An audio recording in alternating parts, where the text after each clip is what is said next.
Shalom adik-adik, bagaimana kabarnya hari ini? Pastinya luar biasa. Hari ini yang akan bercerita adalah Kak Ari. Dan untuk bahan ceritanya terambil dari kitab Kejadian pasal 21 ayat 1 sampai 7. Ayo adik-adik, siapkan Alkitabnya masing-masing ya, biar kalian bisa mendengarkan ceritanya sambil membaca Alkitab supaya lebih mengerti nantinya.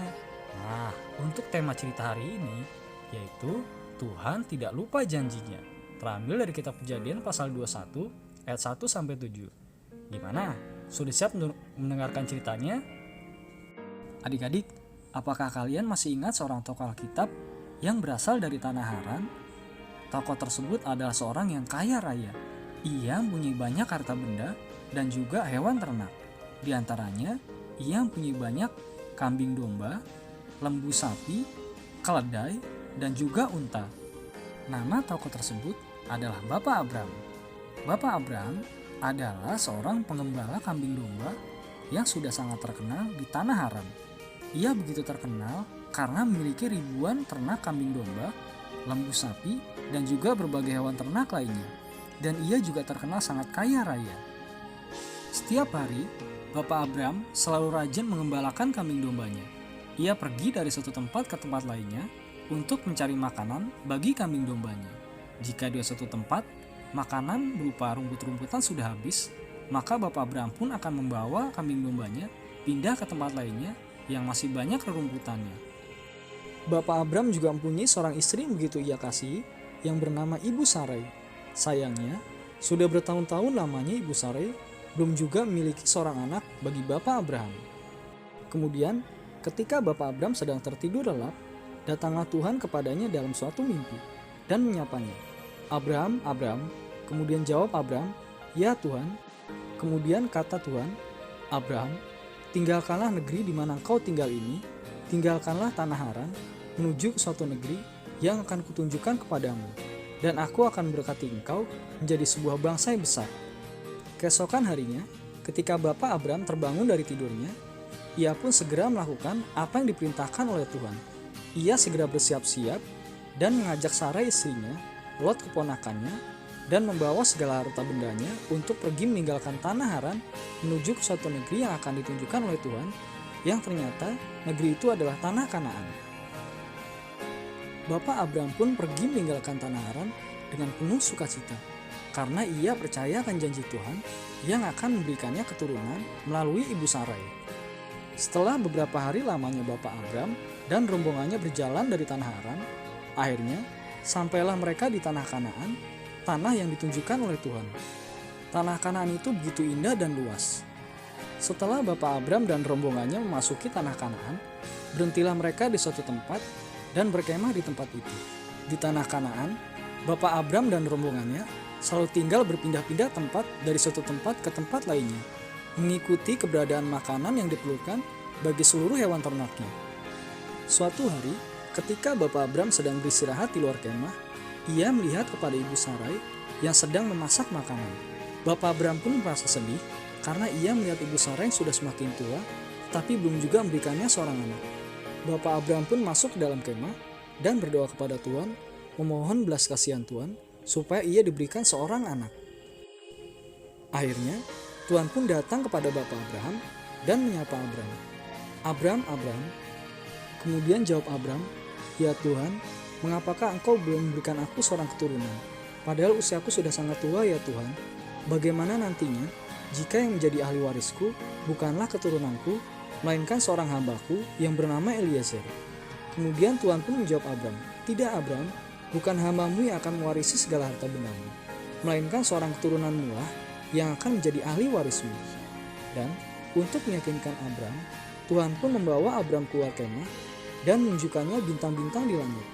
Kemudian Tuhan pun berkata kepada Abram, "Abram, hitunglah bintang-bintang di langit jikalau engkau mampu melakukannya.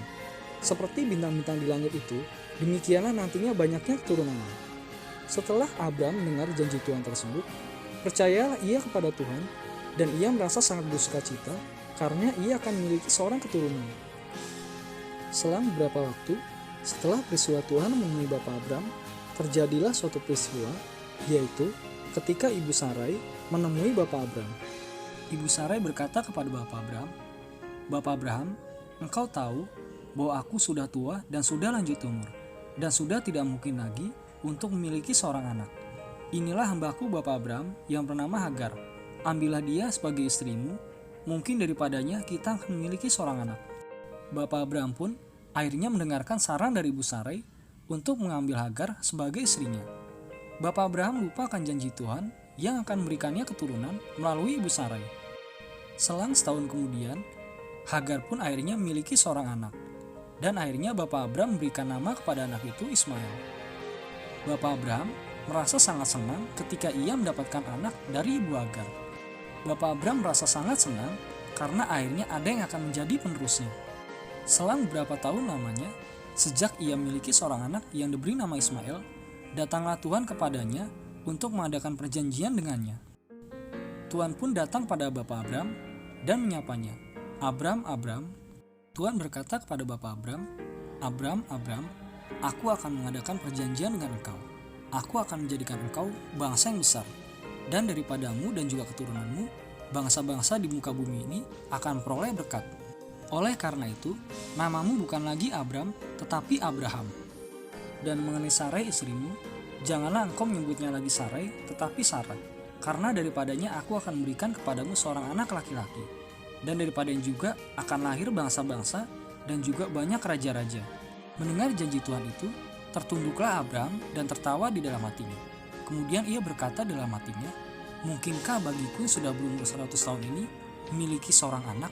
Dan mungkinkah bagi Sarah istriku yang sudah berumur 90 tahun melahirkan seorang anak?"